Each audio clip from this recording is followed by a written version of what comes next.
반갑습니다. 우리가 구약의 이제 마지막 시대를 통해서 좀 교훈을 받고 있습니다. 우리가 이제 말씀 시간이 끝나고 나면은 거룩하신 하나님께 우리가 예배를 드리게 될 것입니다. 우리가 예배를 드릴 수 있는 신분이 됐다는 것, 기적과 같은 일이죠. 온전히 거룩하신 아버지 하나님, 그 거룩하신 하나님을 우리가 아버지라 부를 수 있다는 것, 그리고 완전하신 그분 앞에 우리가 나아가서 입을 열 수 있다는 것, 우리가 기도할 수 있다는 것, 너무나 놀라운 일이고 기적과 같은 일입니다. 예배 드리는 데 있어서 이제 중요한 두 가지가 있다면은 예배 드리기 합당한 신분이어야 한다는 사실이고, 물론 우리가 이제 구원받음으로 거룩하게 됐습니다. 그러나 그것만이 아니고 우리의 삶이 거룩해야 되죠. 하나님은 빛이시고 거룩하신 분이시기 때문에 우리도 거룩한 삶을 살아야 하나님과 친밀한 그런 교제가 가능한 것입니다.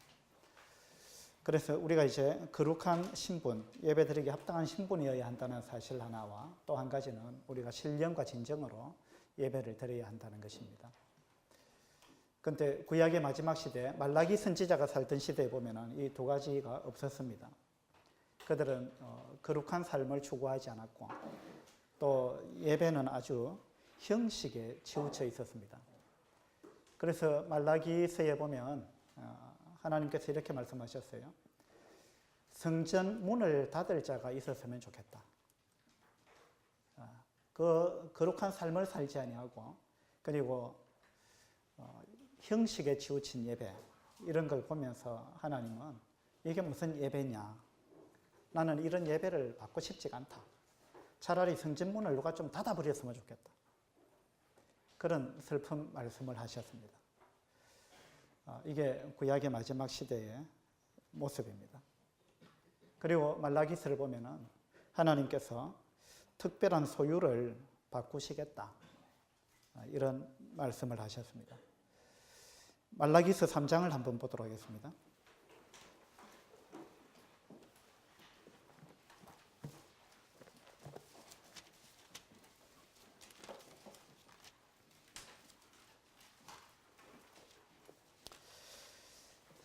말라기서 3장 17절입니다. 만군의 여호와가 이르노라. 나는 내가 정한 날에 그들을 나의 특별한 소유로 삼을 것이요. 내가 정한 날에 그들을 나의 특별한 소유로 삼을 것이다. 이렇게 말씀하셨습니다. 이전까지 하나님께서 특별한 소유로 삼았던 사람들이 있었습니다. 그런데 하나님께서 이제 이 특별한 소유를 바꾸고 싶다. 그 날에 내가 특별한 소유를 바꿀 것이다. 이렇게 말씀하셨습니다. 왜냐하면 그들이 하나님을 경외하지 않기 때문에. 16절에 보니까 그때의 여호와를 경외하는 자들이 비차에 말하며, 여호와께서 그것을 분명히 들으시고 여호와를 경외하는 자와 그 이름을 존중히 여기는 자를 위하여 여호와 앞에 있는 기념책에 기록하셨느니라. 이 구약의 마지막 시대에는 하나님을 경외하지 않았습니다. 그리고 하나님의 이름을 존중히 여기지 않았습니다. 그래서 말라기서 1장에 보면은 내 이름을 멸시하는 제사장들아, 이렇게 책망하고 있습니다. 내 이름을 멸시하는 제사장들아. 이게 참 가슴 아픈 구약의 마지막 시대의 모습입니다. 그래서 내 이름을 경외하고 존중하는 자, 그들을 나의 특별한 소유로 삼을 것이다. 이렇게 말씀하고 계십니다. 그러면은 하나님의 특별한 소유임에도 불구하고 하나님을 경외하지 않고 하나님의 이름을 멸시했던 제사장들, 누굴 의미할까요? 이 사람들은 바로 이스라엘 사람들입니다. 출애굽기 19장을 한번 보도록 합시다.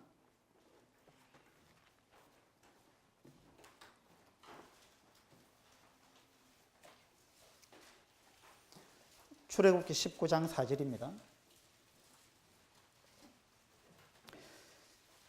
내가 애굽 사람에게 어떻게 행하였음과 내가 어떻게 독수리 날개로 너희를 업어 내게로 인도하였음을 너희가 보았느니라. 세계가 다 내게 속하였나니 너희가 내 말을 잘 듣고 내 언약을 지키면 너희는 모든 민족 중에서 내 소유가 되겠고, 모든 민족 중에서 내 소유가 되겠다 했을 때 여기서 내 소유라는 말이 특별한 소유 이런 의미를 갖고 있는, 말라기에서 이야기하고 있는 특별한 소유, 원어로 하면 세굴라라는 단어입니다. 이것은 세굴라라는 단어의 뜻은요, 잠궈두다, 이런 의미를 갖고 있습니다. 다른 사람이 넘겨보지 못하도록 비밀스럽게 잠가둔 그런 값비싼 어떤 것, 보물, 이런 걸 의미합니다. 사실은 이제 온 우주가 하나님의 것이고 모든 사람이 하나님의 것입니다. 하나님께서 창조하셨기 때문에. 그런데 모든 것이 하나님의 것이고 모든 사람이 다 하나님의 소유이지만 하나님은 그 중에서 이스라엘 민족을 하나님의 특별한 소유로 삼았습니다. 세굴라, 특별한 소유라는 이야기입니다. 그래서 하나님은 이스라엘 민족을 아주 특별한 소유, 하나님의 백성 중에서도 하나님의 백성으로 그렇게 특별한 소유를 삼겠다 하고 출애굽 때 하나님께서 그렇게 약속하셨습니다. 그 다음에 6절에 보면 너희가 내게 대하여 제사장 나라가 되며 거룩한 백성이 되리라. 그래서 하나님 세 가지 약속하셨는데 너희는 모든 민족 중에서 나의 특별한 소유가 될 것이다. 그 다음에 너희는 제사장 나라가 될 것이고 거룩한 백성이 될 것이다. 그렇게 말씀하셨습니다. 그런데 이스라엘 백성은 이 제사장 나라의 역할을 하는 데 있어 실패했습니다. 그들은 제사장이 하는 역할이 뭡니까? 하나님 앞에서 사람을 대표하는 겁니다. 그래서 하나님 앞에 나가서 다른 사람을 하나님께서 용서해 주시기를 간구하고 그들에게 은혜를 베풀기를 간구하고 그렇게 하는 게 제사장입니다. 그 다음에 사람 앞에 나와서는 하나님을 대리하는 입장에 서는 사람이 제사장입니다. 그래서 하나님은 이스라엘 민족이 그 역할을 하기를 원했습니다. 그런데 이스라엘 민족은 그걸 안 했습니다. 이방인들을 아주 그냥 개취급하고 이방인들과 상종을 안 하려고 하고 이방인들 앞에서 제사장 역할을 안 했습니다. 그래서 너희가 제사장 나라가 될 것이다 그랬는데 이 부분에 있어서 구약은 완전히 실패로 끝났습니다. 그 다음에 너희가 거룩한 백성이 될 것이다 이랬는데 근데 이것도 실패했습니다. 하나님은 거룩하시기 때문에 빛과 어둠은 함께 할 수 없죠. 하나님과 친밀하게 사귐을 나누기 위해서는 거룩해야 되는 거예요. 물론 우리도 구원받을 때 거룩해졌습니다. 신분적으로 우리는 거룩해졌습니다. 그런데 신분만 거룩해가 되는 게 아니죠. 하나님은 우리의 삶이 거룩하기를 원하십니다. 그래서 하나님과 우리가 친밀한 사랑을 나누는, 친밀한 교제를 나누는 그러한 삶이 되기를 하나님은 원하셨습니다. 그런데 이스라엘 백성은 이 두 가지에서 완전히 실패했습니다. 내 이름을 멸시하는 제사장들아. 그들은 제사장 역할에 실패했고 그 다음에 거룩한 삶을 사는데 실패했습니다. 그래서 하나님께서는 내가 특별한 소유를 바꾸겠다. 그렇게 말씀하셨습니다. 우리가 거룩하지 못하면 하나님과 교제하는 것, 친밀한 사귐을 나누는 것, 이건 불가능합니다. 구원은 받았지만 우리가 거룩한 삶을 살아가지 않는다면 하나님과 친밀한 교제가 안 되는 것입니다. 하나님은 우리 사람을 아주 특별하게 만드셨어요. 천사하고 다르게 만드셨습니다.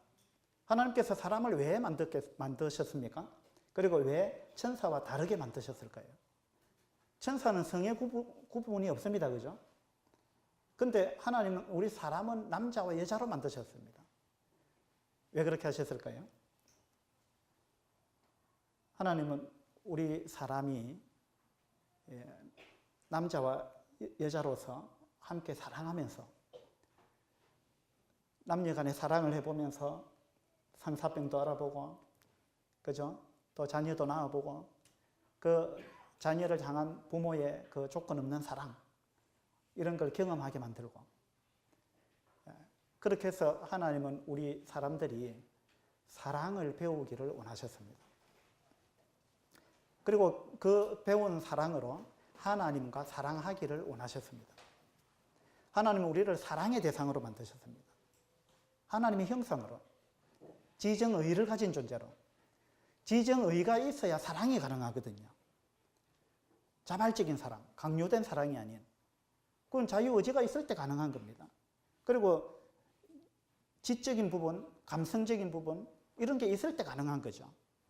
그래서 하나님께서 우리를 하나님의 형상으로 그렇게 지정의를 가진 존재로 남녀로 이렇게 만든 목적이 뭐냐 하면 하나님께서 우리가 사랑하는 삶을 살기를 원하셨습니다.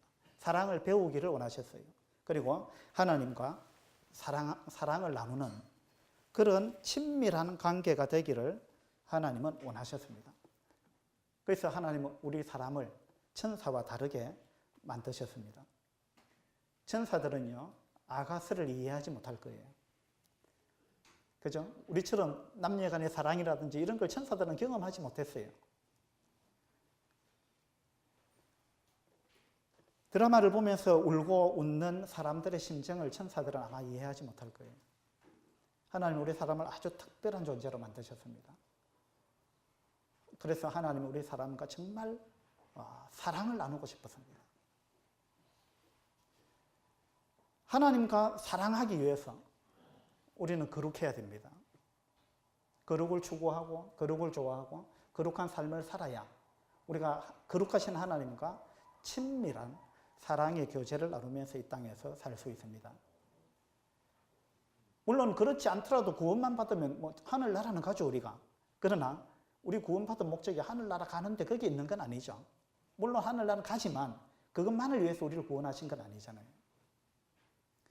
그런데 어쨌든 이 이스라엘 백성은 하나님의 이 기대를 완전히 저버렸습니다. 그래서 구약은 실패로 끝났습니다. 그 말라기 시대를 끝으로 400년간 침묵하셨습니다. 그리고는 내가 특별한 소유를 바꾸겠다 이렇게 말씀하셨습니다. 구약 성경을 쭉 보면은 하나님은 계속해서 불러낸다는 말은 세상 가운데서 불러내어서 하나님과 함께 있기를 원하고 세상과 다른 삶을 살기를 원하고 거룩한 삶을 살기를 원하고 그래서 하나님은 계속해서 불러냅니다. 아브라함을 그 우상의 땅 갈대아 우르 거기서 불러내셨듯이 또 이스라엘 백성을 애굽에서 불러냈듯이 또 바벨론에서 불러냈듯이 하나님은 계속해서 불러내는 역할을 합니다. 다시 말해서 계속해서 너희들이 세상과 다른 삶을 살아야 된다. 성별된 삶을 살아야 된다. 너희들은 나와 교제하는 자들이지 않는가. 그래서 하나님은 계속 불러냅니다. 그런데 하나님이 불러내 놓으면 인간은 다시 돌아가서 섞여버리는 거예요. 이것이 구약의 역사입니다. 하나님은 빛과 어둠을 나누고 사람은 섞어버리고 또 하나님이 아브라함을 불러내 놓으면 아브라함은 흉년이 닥치니까 애굽으로 들어가 버렸습니다. 이건 세상 가운데로 다시 들어갔다 이 말입니다. 하나님은 세상에서 우리를 불러냈는데 또 세상으로 들어간다는 거예요. 함께 나왔던 롯은 소돔으로 들어가 버렸습니다. 그렇죠? 또 애굽에서 불러내 놓으니까 강을 건너서 가나안에 들어가라고 불러내는데 다시 말해서 구별된 삶을 살아내는 겁니다. 강을 건넌다는 말은 홍해를 건너고 요단을 건너고 강을 건너서 세상과 이별하고 강을 건너서 성별된 삶을 살기를 하나님은 원하시는데 우리는 요단강 건너지 않겠다. 두 지파 반은 그렇게 해버렸죠. 그리고 또 가나안 땅에 들어가고 나서는 이방 민족들을 멸절하라 그랬습니다. 왜냐하면 그들과 섞이지 말라는 겁니다. 성별된 삶을 살아라. 그들과 함께 혼합되어서 세상과 혼합되기를 하나님은 원치 않으셨습니다. 그런데 가나안 족속들을 다 멸절 안 했습니다. 못한 것도 있고 안 한 것도 있어요. 맞죠? 그들이 쫓아내지 못하였더라 이런 말씀도 있고 쫓아내지 아니하였더라 이런 말씀도 있잖아요. 그러니까 그들은 세상과 섞여서 살고 싶은 마음이 있었다는 겁니다. 바벨론 포로에서 불러내 놓으니까 또 그들이 이방인하고 섞여버렸습니다. 그들은 돌아와가지고 성전을 재건하고 성벽을 재건했습니다. 이 말은 뭐냐면 다시 너희들이 성별된 삶을 살아야 된다라는 이야기죠. 그런데 그들이 성전을 재건하고 성벽을 재건했는데도 불구하고 이방인들과 또 섞여버렸습니다. 그래서 하나님께서는 느헤미야를 보냈습니다. 스룹바벨과 에스라를 통해서는 성전을 건축하는 데 목적이 있었고 이제 3차로 느헤미야를 중심으로 포로 기한을 했죠. 이 3차로 돌아왔던 사람들의 목적은 성벽을 재건하는 것이었습니다. 다시 말해서 너희들이 성별된 삶을 살아야 한다. 이제 그것을 하나님께서 강조하셨습니다. 그래서 이제 느헤미야가 돌아와서 성벽을 재건을 했습니다. 에스라서 9장을 한번 보겠습니다.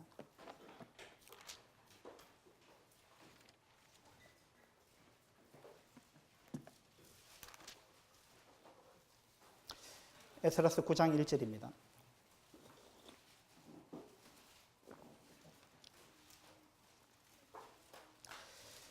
이 일 후에 방백들이 내게 나와 이르되 이스라엘 백성과 제사장들과 레위 사람들이 이 땅 백성들에게서 떠나지 아니하고 가나안 사람들과 헷 사람들과 브리스 사람들과 여부스 사람들과 암몬 사람들과 모압 사람들과 애굽 사람들과 아모리 사람들의 가증한 일을 행하여 그들의 딸을 맞이하여 아내와 며느리로 삼아 거룩한 자손이 그 지방 사람들과 서로 섞이게 하는데 방백들과 고관들이 이 죄에 더욱 으뜸이 되었다 하는지라.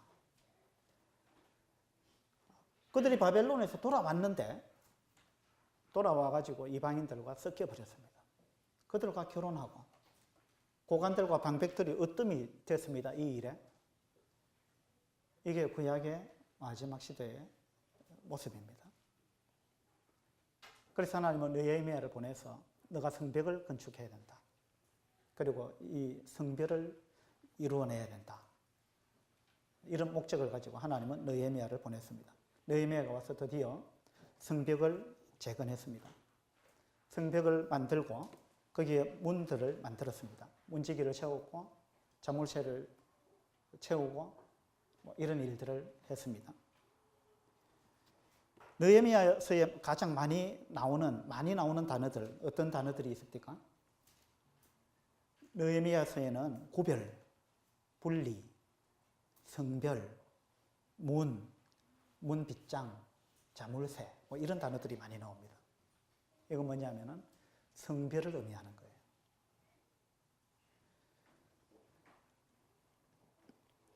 근데 그들이 성벽을 쌓고 문도 만들고 파수꾼도 세우고 문빗장도 만들고 이렇게 했는데도 불구하고 그들은 실패했습니다. 이 분리에 실패했다는 거예요.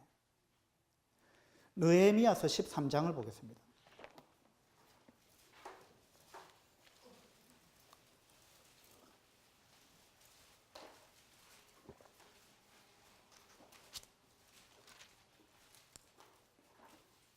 느헤미야서 13장 4절입니다.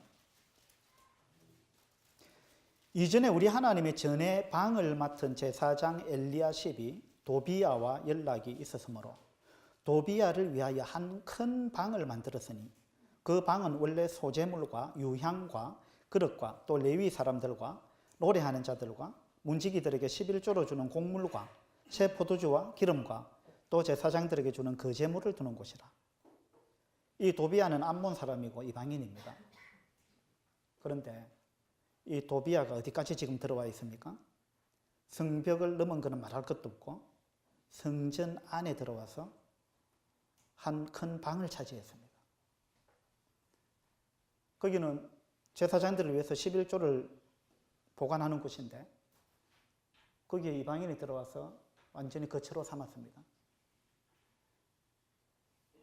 제사장들에게 11조를 주는 이런 거는 중요하지 않은 일이 되어버렸습니다. 그 제사장들이 일을 하러 나가야 됐어요. 왜? 그들이 제사장들에게 10분의 1을 안 주니까. 그런 데는 영적인 일에 관심이 없었습니다. 근데 이방인 암몬 사람은 신명기에 보면 그들은 여호와의 총회에 들어올 수 없는 자들이에요. 그들은 거룩한 삶을 살지 않는 자들입니다.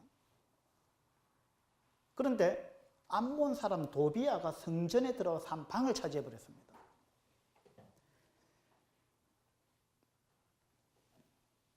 제사장 엘리야십이 제사장이 이렇게 했다는 거예요. 제사장이. 그렇게 해가지고 성벽을 만들어 놓고도 그들은 성별을 유지하지 못하고 세상이 성전 안으로 들어와 버렸습니다. 이게 구약시대의 슬픈 모습입니다.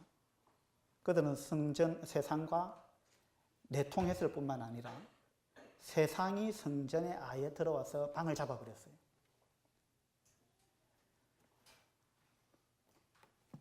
(23절을) 보시면요, 그때에 내가 또 본즉 유다 사람이 아스돗과 암몬과 모압 여인을 맞아 아내로 삼았는데, 이 이방인들과 결혼을 했고요. 28절에 보면 대제사장 엘리야십의 손자 요야다의 아들 하나가 호론 사람 산발랏의 사위가 되었으므로, 대제사장의 증손자가 호론 사람 산발랏의 사위가 되었다는 거예요. 왜 이런 일이 벌어졌습니까? 그들이 성벽을 만들었잖아요. 그런데 왜 이런 일이 벌어졌습니까? 성벽을 만들고 문을 만들고 자물쇠를 만들고 뭐 문빗장을 만들고 했지만, 그건 했는데 문 관리를 못했습니다. 그렇죠? 문을 닫아야 할 때 닫아야 되는데 그들은 이 문을 닫는데 실패했습니다. 문을 왜 만듭니까? 문은 왕래를 하기 위해서 만드는 겁니다. 그죠? 들어오고 나가고 해야 됩니다.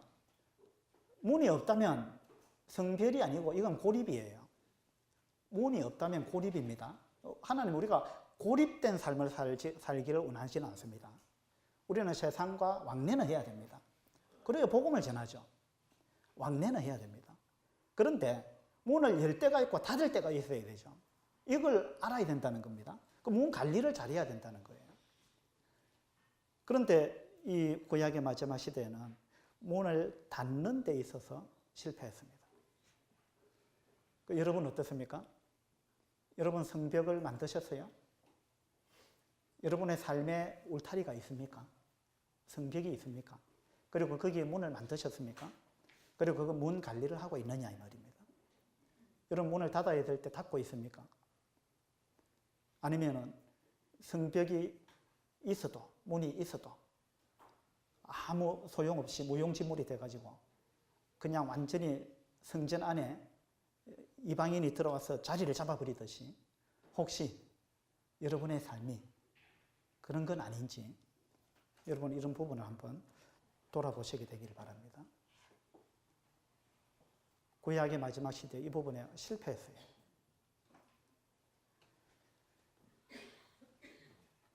이 시대에는요, 지금 우리가 사는 이 시대에는 이 성벽과 문, 빗장, 뭐 자물쇠 이런 걸 완전히 무용지물로 만들어버리는 아주 그 요상한 물건이 있는데 뭔지 아십니까? 네, 핸드폰이에요. 이게 뭐 스마트폰 뭐 이런 거는 뭐 저기 아무리 문장 가놔도 막 그냥 들어오더라고요. 그렇잖아요.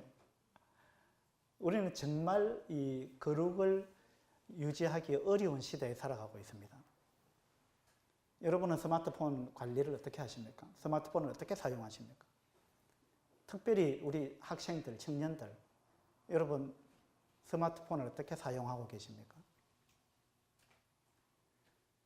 구약은 하나님의 특별한 소유, 하나님의 거룩한 백성, 하나님은 그 목적을 갖고 이스라엘 백성을 애굽에서 불러냈습니다. 그 목적을 갖고 아브라함을 갈대아 우르에서 불러냈습니다. 그건 구약은 실패로 끝났습니다. 지금 우리는 어떻느냐 이겁니다.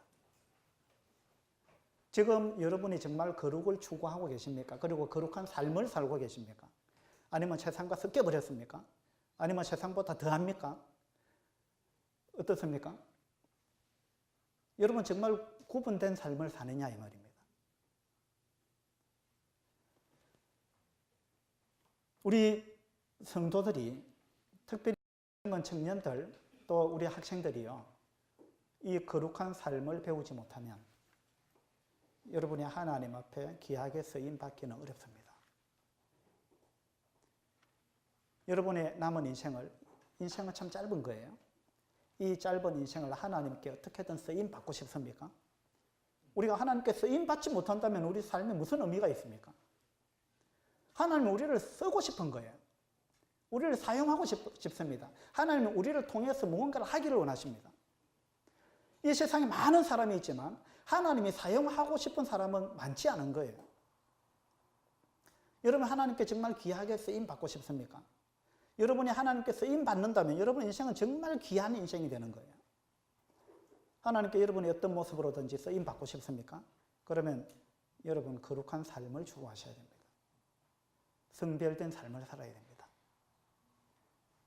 구약의 이스라엘 백성이 이 부분에 실패했기 때문에 하나님은 이스라엘 백성을 사용할 수가 없었습니다.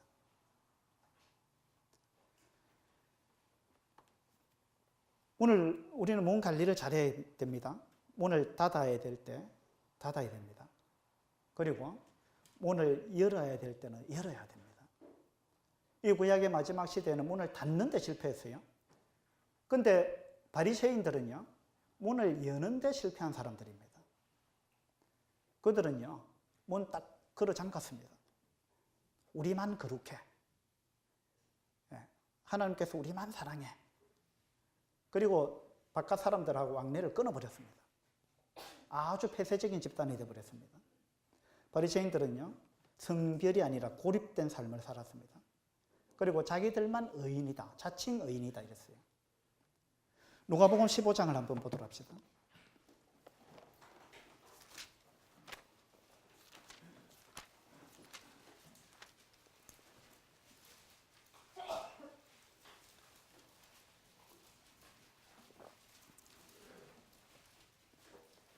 누가복음 15장 1절에 모든 세리와 죄인들이 말씀을 들으러 가까이 나오니, 여기 죄인들이라는 단어가 나오는데요, 영어 성경에는 보면 죄인들의 따옴표가 붙어 있습니다. 죄인들의 큰 따옴표가 딱 붙어 있어요. 무슨 말이냐면 누군가가 죄인들이라고 말하는 걸, 그걸 옮겨놨다는 이야기입니다. 따옴표는 누군가의 말을 옮겨놓은 거죠. 이 누가 이렇게 불렀을까요? 사람들을 보고 흔히 저 사람들은 죄인들이다, 죄인들이다. 우리는 의인이야. 저 사람들은 죄인들이야. 항상 자기 무리 외에 다른 사람들을 부를 때 죄인들이라고 불렀던 그런 사람들이 있었어요. 누군지 아십니까? 바리새인들이에요. 그래서 그들과 상종을 안 했습니다. 누가복음 15장의 탕자의 비유, 이 탕자의 비유를 주님께서 왜 말씀하셨는가 하면, 모든 세리와 죄인들이 말씀을 들으러 가까이 나오니 바리새인과 서기관들이 수군거려 이르되 이 사람이 죄인을 영접하고 음식을 같이 먹는다, 이렇게 이야기했다는 겁니다. 그래서 이걸 아시고 예수님이 바리새인과 서기관들 이들에게 교훈을 주기 위해서 탕자의 비유를 말씀하셨습니다. 탕자의 비유를 말씀하신 목적이 그거예요. 너희들은 자칭 의인이고 다른 사람들은 다 죄인들이라고 생각하고 내가 이들과 앉아서 식사를 하는데 너희들은 나를 아주 이상한 사람으로 보고 있다. 어떻게 죄인들과 식사를 하느냐? 우리는 그렇게 안 하는데. 이렇게 생각한 거죠. 그래서 그들의 시각을 바꿔주기 위해서 주님은 이 탕자의 비유를 드셨습니다. 누가 더 죄인이냐? 그 이야기를 하고 있습니다. 자, 큰아들, 둘째 아들, 탕자의 비유에서 누가 더 죄인입니까? 둘째? 첫째? 첫째가 더 죄인이에요. 첫째는 바리새인들을 의미합니다. 이 첫째는 자기는 둘째, 내 동생과 다르다 이렇게 생각했습니다. 둘째는 아주 형편없는 놈이다. 심각한 죄인이다. 자기는 안 그렇다. 이렇게 생각하고 동생이 돌아왔는데 기뻐하지 아니했습니다. 집에서는 잔치를 벌이는데 안 들어갔어요. 아버지가 나와서 들어가자고 이야기합니다. 안 들어갑니다. 이 큰아들은 자기 동생하고 상종하기가 싫었습니다. 그리고 자기 동생을 받아주는 아버지가 싫었습니다. 아버지는 기뻐하는데, 둘째 아들이 돌아온 것 때문에 아버지는 기뻐하는데 큰아들은 기쁨이 없어요. 이 아버지에게 있어서 골칫덩어리는 둘째 아들이 아닙니다. 맏아들이에요. 맏아들이 골칫거리예요. 그래서 지금 이 맏아들의 자세, 이 바리새인들, 이 자세를 책망하기 위해서 우리 주님은 이 탕자의 비유를 말씀하셨습니다. 주님은 열린 마음을 갖고 계셨는데 바리새인들은 닫힌 마음을 갖고 있었어요. 그들은 문을 열 줄을 몰랐습니다. 바리새라는 말이요, 분리된 이런 의미를 갖고 있습니다. 그러니까 그 당시에 아주 세속 같은 사람들이 많았죠. 그때 바리새인들이 야, 우리는 저렇게 살아서는 안 된다. 우리는 거룩한 삶을 살아야 된다. 우리는 성별된 삶을 살아야 된다. 이렇게 해서 바리새라는 이름이 생겼고, 우리는 분리된 자들이다. 우리는 성별된 자들이다. 우리는 거룩한 삶을 추구하는 사람들이다. 우리는 세상과 섞인 사람들이 아니다. 하나님이 그걸 원하셨죠. 바리새인들의 출발은 좋았습니다. 출발은 우리는 세속적인 삶을 살지 않겠다 라고 해서 출발했습니다. 그런데 점점 그들은 세상과 담을 쌓아버렸습니다. 고립돼 버렸어요. 이 느헤미야 시대에 그들은 문을 닫는 데 실패했는데 이 바리새인들은 문을 여는 데 실패했습니다. 우리가 문 관리를 어떻게 해야 되느냐, 이런 부분을 우리가 이 에스라 느헤미야 시대, 이 시대를 통해서 우리가 좀 교훈을 받을 수 있으면 좋겠습니다. 어쨌든 그들 바벨론에 70년 동안 포로로 있던 그들이 이제 돌아와서 성전을 재건하고 성벽을 재건했습니다. 그리고 문을 닫았습니다. 거룩한 삶을 살기를 하나님은 그토록 원하셨습니다. 우리 그리스도인은요, 누가 보아도 다른 사람들이 되어야 됩니다. 세상과 다른 사람. 그죠? 하나님이 봐도 역시 세상 사람들하고는 다른 사람들이야. 그리스도인은. 그래야 되고, 세상 사람들이 봐도 그래야 됩니다. 저 사람들은 뭔가 달라. 뭔가 삶의 방식이 달라. 뭔가 추구하는 게 달라. 가치관이 달라. 세상 사람들이 봐도 그래야 됩니다. 사탄이 봐도 그래야 돼요. 사탄이 봐도, 요즘은 사탄이 그리스도인들을 좀 핍박하려고 하는데 누가 그리스도인인지 모르는 시대라 그래요. 핍박을 좀 하려고 해도 누가 그리스도인인지. 똑같이 사니까. 요즘은 개가 짖지 않는 시대다. 뭐 이런 이야기를 합니다. 무슨 말이냐. 누가 주인인지 누가 도둑인지 분간이 안 간다는 거예요. 우리가 세상 사람하고 정말 다른 그런 삶을 살고 있는지, 구약의 마지막 시대와 똑같은 삶을 살고 있지 않는지, 저는 이런 생각하면 참 두려운 생각이 들어요. 정말 우리의 신약의 마지막 시대구나, 그런 생각이 듭니다. 교회라는 단어가 에클레시아, 이 단어가 불러낸 무리, 이런 의미죠. 우리는 세상에서 불러낸 무리예요. 성도라는 단어의 뜻이 한자로 성도, 거룩한 무리, 이런 말이죠. 거룩은 분리를 의미합니다. 그리스도인은 또 나시린입니다. 그죠? 그 하나님 이런 말들을 우리가 종합해 볼 때 하나님은 줄기차게 우리에게 거룩을 요구하시는 거예요. 구원만 받으면 다 되는 거 아니죠. 구원받고 우리가 거룩한 삶을 살기를 하나님은 원하십니다. 그 귀신들도 사실은 예수님이 하나님의 아들이라는 건 알아요. 그거 사실 믿습니다. 야고보서에 보면은 너희가 하나님의 한 분이신 줄 믿느냐? 잘하는도다. 귀신들도 믿고 뜨느니라. 이렇게 나와 있습니다. 어쩌면은요, 우리가 거룩한 삶을 살지 않으면 우리의 믿음이 귀신이 갖고 있는 믿음하고 그 정도 수준밖에 안 되는 믿음일 수도 있어요. 우리가 정말 올바른 믿음을 가졌다면 예수 그리스도 그분이 하나님의 아들인 걸 믿을 뿐만 아니라 우리가 그분의 통치에 굴복해야 되고 그분과 친밀한 교제를 나누는, 사랑을 나누는 그러한 삶을 살아야 되는 거예요. 그렇게 하기 위해서 우리는 거룩해야 됩니다. 거룩한 삶을 살아야 됩니다. 그런데 귀신들은 예수 그리스도 누군지 알아요. 하나님의 아들인 줄 압니다. 우리보다 더 잘 알아요. 예? 귀신같이 알아요. 예수님 이 땅에 계실 때 사람들은 잘 몰라봤는데 귀신들은 알아봤거든요. 그죠? 그런데 귀신과 우리의 다른 점은 예수 그리스도를 안다 할지라도 귀신은 예수 그리스도에게 굴복하지 않습니다.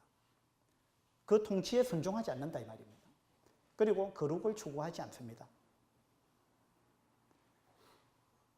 우리가 구원받은 것으로 끝이고 우리가 거룩한 삶을 살아가지 않는다면, 하나님과 친밀한 교제를 나누지 않는다면, 매 순간마다 그렇게 하지 않는다면 어쩌면 우리가 귀신이 갖고 있는 믿음과 뭐가 다르겠느냐, 그런 생각이 드는 것입니다. 구원은 우리가 단지 죄 사함 받고 천국 가는 것, 그거 아닙니다. 물론 그것도 구원이죠. 그러나 참된 구원은요, 그 정도가 아닙니다. 우리 골로새서 1장을 한번 보도록 합시다.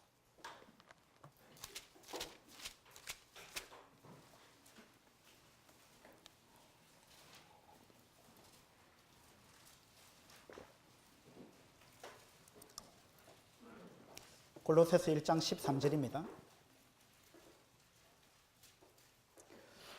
그가 우리를 흑암의 권세에서 건져내사 그의 사랑의 아들의 나라로 옮기셨으니, 이 구원은요, 장소를 옮기는 것입니다. 물에서 구원받았다 이 말은 물 가운데서 끄집어내서 육지로 옮겼다는 이야기죠. 불 가운데서 구원받았다 그러면 불난 집에서 끄집어내서 불 없는 곳으로 옮겨놓은 거예요. 우리가 구원받았다는 말은 죄에서 구원받은 건데, 죄 가운데 사는 사람을 건져내서 거룩한 삶을 살 수 있는 곳으로 옮겼다는 것입니다. 여기 보니까 흑암의 권세에서 건져내서 그의 사랑의 아들의 나라로 옮겼다 이렇습니다. 우리가 구원받았다는 말은 우리를 어둠의 나라, 흑암의 권세, 어둠의 나라에서 건져내어서 빛의 나라로 옮겨놨다 이 말입니다. 우리가 흑암의 권세 아래에 있었습니다. 우리는 사탄의 권세 아래에서 알게 모르게 우리는 사탄에게 순종하면서 그렇게 살았습니다. 근데 거기에서 그 권세 아래에서, 사탄의 권세 아래에서, 그리고 흑암의 나라에서 우리를 건져내어 가지고 빛의 나라, 그리고 예수 그리스도의 권세 아래로 옮겼다는 이야기입니다. 이게 구원입니다. 그러면 우리는 이제 다른 권세 아래에 있는 거예요. 나라가 바뀐 겁니다. 나라가 바뀌었다는 말은 통치자가 바뀌었다는 이야기예요. 그런데 지금 여러분 누구의 통치를 받고 있느냐 이 말입니다. 여러분 정말 예수 그리스도의 통치를 받고 있습니까? 매일의 삶 가운데. 그분께 굴복하고 있고 순종하고 있습니까? 그 권세 아래. 그리고 빛의 나라에서 빛의 자녀답게 그렇게 여러분이 살아가고 있습니까? 구원은요, 단지 하늘나라 가는 거 아닙니다. 이 땅에서부터 우리는 하나님의 나라 안에 들어온 것입니다. 그 하나님의 나라에서 하나님과 사랑을 나누면서 친근하게 그렇게 살아가는 것, 그것이 구원입니다. 베드로전서 2장을 한번 보죠.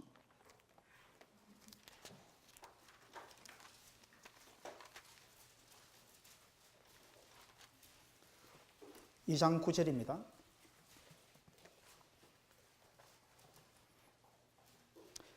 그러나 너희는 택하신 족속이요 왕같은 제사장들이요 거룩한 나라요 그의 소유가 된 백성이니, 여기서 그의 소유라는 말이 세굴라 같은 단어입니다. 아까 말라기서에서 나의 특별한 소유를 바꾸겠다 이렇게 말씀하셨는데, 이제 이스라엘 백성을 제쳐놓고 하나님께서 하나님의 특별한 소유, 그리고 제사장 나라, 거룩한 백성으로 이 대상을 바꿨는데 누구죠? 구약의 이스라엘 백성이 그 하나님의 특별한 소유였는데 지금은 누가 하나님의 특별한 소유가 됐습니까? 우리 교회가 그렇다는 거예요. 신약 시대에 이제 우리 그리스도인들, 하나님께서 이제 이 베드로전서 2장에 보니까 우리를 하나님께서 하나님의 특별한 소유, 그리고 제사장 나라, 거룩한 백성으로 우리를 삼았다 이렇게 이야기하고 있습니다. 그의 소유가 된 백성이니, 이는 왜 하나님께서 그러면 우리를 왕같은 제사장, 특별한 소유, 거룩한 나라 이렇게 삼았느냐, 이렇게 삼은 목적이 있다는 겁니다. 그건 뭐냐 하면, 이는 너희를 어두운 데서 불러내어 그의 기이한 빛에 들어가게 하시니에 아름다운 덕을 선포하게 하려 하십니다. 그렇게 말씀하고 있습니다. 이는 너희를 어두운 데서 불러내어 그의 기이한 빛에 들어가게 하신 목적이 우리를 어두운 데서 불러내어서 빛 가운데서 살기를 원하셨고, 그렇게 해서 이 원리를 선전하고 선포하는 자, 제사장 역할이죠. 이러한 삶을 살기를 하나님이 원하셨기 때문에 하나님은 우리를 하나님의 특별한 소유로 그렇게 삼으시고 우리를 구원하셨다는 것입니다.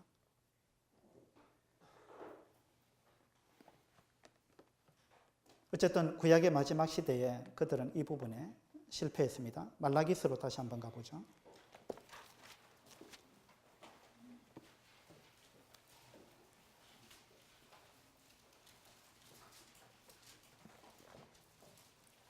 말라기서 1장입니다. 1장 5절. 너희는 눈으로 보고 이르기를 여호와께서는 이스라엘 지역 밖에서도 크시다 하리라. 이스라엘 지역 밖에서도. 하나님이 이제 이스라엘 외에 관심을 다른 데로 돌리셨습니다. 11절입니다. 만군의 여호와가 이르노라. 해 뜨는 곳에서부터 해 지는 곳까지 이방 민족 중에서 내 이름이 크게 될 것이라. 각 처에서 내 이름을 위하여 분향하며 깨끗한 제물을 드리리니 이는 내 이름이 이방 민족 중에서 크게 될 것임이니라. 이방 민족 중에서.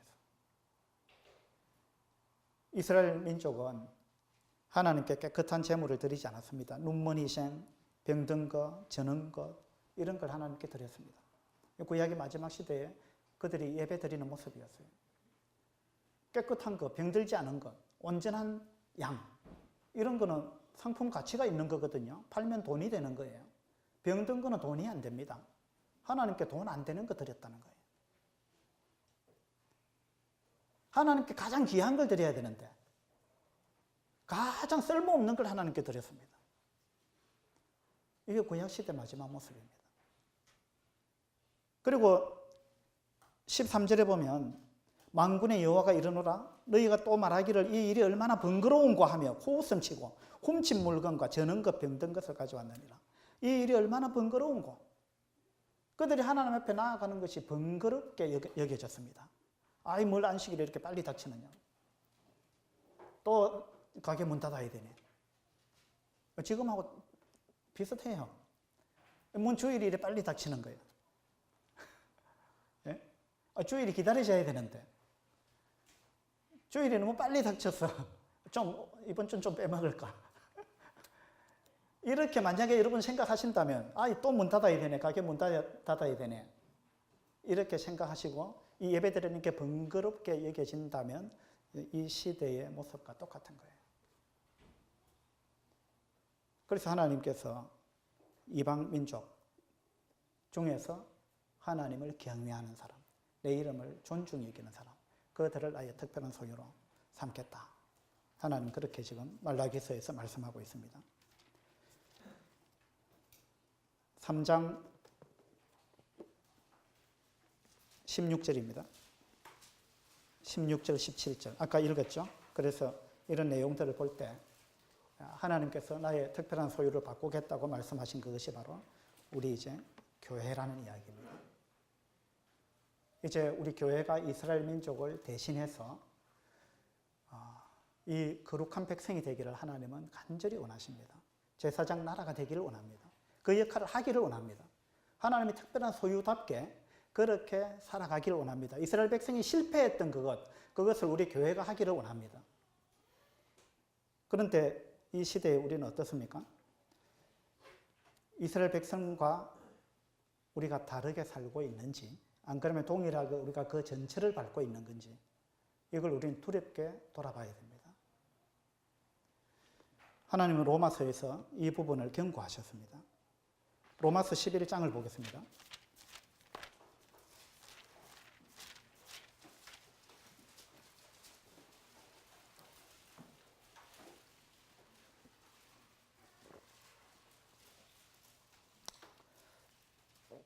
(11장 18절입니다) 그 가지들을 향하여 자랑하지 말라. 자랑할지라도 네가 뿌리를 보존하는 것이 아니요 뿌리가 너를 보존하는 것이니라. 하나님께서 우리를 감람나무, 우리가 돌감람나무였는데 참감람나무에 우리를 접붙이셨습니다. 그게 우리 신약의 우리 교회고 그리스도인들입니다. 이스라엘이라는 그 가시를 잘라버렸습니다. 그 잘라내고 우리를 거기다 접을 붙였습니다.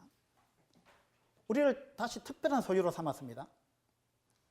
그런데 우리가 이 구약을 보면서 이스라엘 백성들 어떻게 이렇게 살았어? 그들이 늘 보면 불평불만하고 광야에서도 그러고 그들이 홍해가 갈라지는 걸 경험하고 바위에서 물이 솟아나고 만나 하늘에서 내려오는 양식을 먹고 하나님의 엄청난 기적들을 보고 그렇게 했는데도 불구하고 그들이 늘 불평불만하고 살아가는 이런 모습들을 보면서 이 사람들 도대체 왜 이러냐? 이렇게 우리가 생각할지 모르겠지만 하나님은 지금 우리들에게 경고하십니다. 그 가지들을 향하여 자랑하지 말라. 그렇게 이야기했습니다. 20절을 보시죠. 옳도다. 그들은 믿지 아니함으로 꺾이고 너는 믿음으로 섰느니라. 높은 마음을 품지 말고 도리어 두려워하라. 높은 마음을 품지 말고 도리어 두려워하라. 하나님께서 이 시대 우리들을 보고 이 교회를 보고 두려워하라고 말씀하셨습니다. 교만하지 말고 우리는 안 그런데 하고 교만하지 말고 두려워하라. 그랬습니다. 21절에 보면 하나님이 원가지들도 아끼지 아니하셨은즉 너도 아끼지 아니하시리라. 내가 이스라엘이라는 그 가지를 잘랐는데 그리고 너희들을 접붙였는데 내가 원가지도 아낌없이 잘랐다. 너희도 이스라엘처럼 되면 너희도 자를 수밖에 없다. 내가 원가지도 아끼지 아니했다. 하나님이 이렇게 경고하셨습니다. 저는 우리가 잘릴 때가 참 가까웠구나 이런 걸 느낍니다. 우리가 잘린다는 말은 이 교회 시대가 끝나는 거예요. 교회 시대가 끝나면 주님께서 오시겠죠. 우리는 휴거될 것입니다. 이건 어떻게 보면 기쁜 일이지만 어떻게 보면 슬픈 일입니다. 무슨 말이냐 하면 하나님께서 우리한테 더 이상 기대할 것이 없다라는 이야기일 수도 있습니다. 더 이상 있어봐야 별 영향력도 없고 세상과 똑같고 우리가 제사장 역할도 못하고 거룩한 백성도 아니고 그런 삶을 살지도 않고 그러하니까 이 땅에 더 있어봐야 의미가 없다. 교회가 이제 그때 교회 시대가 끝나는 겁니다. 내가 원가지들도 아끼지 아니하셨은즉 너도 아끼지 아니하리라. 이건 두려운 말씀입니다. 우리 신약의 마지막 시대를 살아가는 우리들에게 하나님은 이와 같이 경고하셨습니다. 데살로니가 전서에 보면 하나님의 뜻은 이것이니 너희의 거룩함이라 이랬습니다. 너희의 거룩함이라. 하나님의 뜻은 이것입니다. 우리를 불러내신 목적은 우리가 거룩한 삶을 살면서 하나님과 매 순간 동행하기를, 하나님과 친밀한 교제를 나누기를, 하나님과 정말 격이 없는 사랑을 나누기를 그렇게 원하셔서 하나님은 우리를 구원하시고 불러내셨습니다. 그렇게 되기 위해서 필수적인 것이 우리가 거룩한 삶을 살아가야 된다는 겁니다. 하나님이 우리를 부르시면 부정케 하심이 아니에요. 거룩케 하심이니. 그러므로 저버리는 자는 사람을 저버림이 아니에요. 너희에게 그의 성령을 주신 하나님을 저버림이니라. 하나님의 뜻은 이것이니 너희의 거룩합니다. 이걸 저버리는 자가 되지 마라. 저버리는 건 사람을 저버리는 게 아니다. 하나님의 기대, 이걸 저버리는 것, 이것은 너희에게 그의 성령을 주신 하나님을 저버리는 것. 하나님이 이런 부분으로 우리를 경고하셨습니다. 하나님께서 우리를 왜 부르셨는지 이런 부분도 여러분 기억하시고 이스라엘의 마지막 시대에 그들이 실패했던 그 전철을 우리가 밟지 않게 되기를 바랍니다. 우리가 정말 거룩을 추구하는 그러한 사람이 되기를 바라고 하나님의 특별한 소유답게 그렇게 하나님을 기쁘시게 하는 그런 성도가 되기를 바랍니다. 에스라 느헤미야 시대에 그들이 돌아온 것은 참 대단한 일이었어요. 우리도 돌아온 자들이죠. 우리도 성전을 지었습니다. 또 성벽도 우리가 세웠습니다. 그런데 하나님이 성벽을 세운 자답게 정말 살기를 원하신다는 것. 그 구약의 마지막 시대 이스라엘 백성들은 그 부분에서 실패했는데 하나님은 이제 우리들에게 이스라엘 백성이 실패한 그것을 우리는 하기를 원하시고 우리가 그 전체를 밟지 않기를 하나님이 간절히 원하신다는 것. 이걸 여러분들 마음에 새기시고 정말 거룩한 삶을 추구하면서 하나님과 아주 친밀한 사랑의 교제를 나누는 그러한 모든 분들이 되기를 바랍니다. 감사합니다.